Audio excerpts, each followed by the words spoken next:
Bonjour, je suis Bahanak Grégory Emmanuel Bahanak, 12 ans, élève en classe de 3e au collège Liberman, passionné de lecture, de bandes dessinées et de jeux vidéo. Aujourd'hui, je vais vous parler de Moulatako, une série de bandes dessinées africaines dont les autrices sont Reine Djiboussi pour l'idée originale et les dessins et Karine Bahanak pour le scénario qu'il a rejoint à partir du tome 2 intitulé Immersion des éditions Afiri. Dans cette histoire, il est question de super-héros africains. Donc, dans une école appelée la Pamba, des jeunes Miengu, des esprits de l'eau, passent leur initiation pour contrôler leur pouvoir. Et donc, parmi ces Miengu, il y a une petite fille appelée Jemea qui n'a pas de pouvoir Miengu et qui va se découvrir un don pour le combat.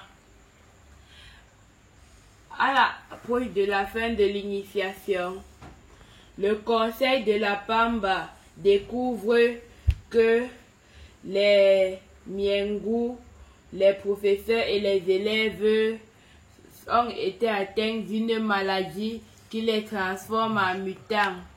Et donc, ils ont décidé de les exterminer afin de protéger les autres Miengu qui n'étaient pas infectés. Et ensuite, les gens de la Pamba ont alors décidé de s'enfuir afin de survivre et de rejoindre le monde des humains pour y trouver refuge. En arrivant dans le monde des humains, ils découvrent alors le soleil. Je vais vous lire un extrait. Aïe oh, quelle chaleur! C'est quoi ça? C'est le soleil qui réchauffe l'eau. Le soleil? Oui, la boule de gaz qui tourne autour de la planète, qui illumine et réchauffe la Terre. Mais s'il n'écoutait rien en classe à la Pamba, ou alors pendant les contes des anciennes, je te rappelle, monsieur Yanni, je sais tout, qu'on a dû quitter l'école et le Njinsi parce que le Haut Conseil voulait nous tuer. Peut-être que leur plan avait commencé depuis très longtemps et qu'ils nous ont toujours menti sur tout. Donc, si ça se trouve, les enseignants Balondéji étaient dans le coup et ton soleil là est en réalité une boule de feu qui va tomber sur nous et...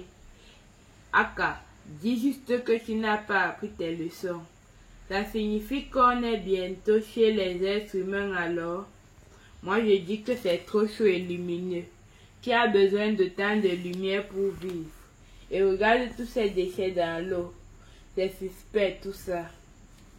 Dans l'extrait que je viens de vous lire, de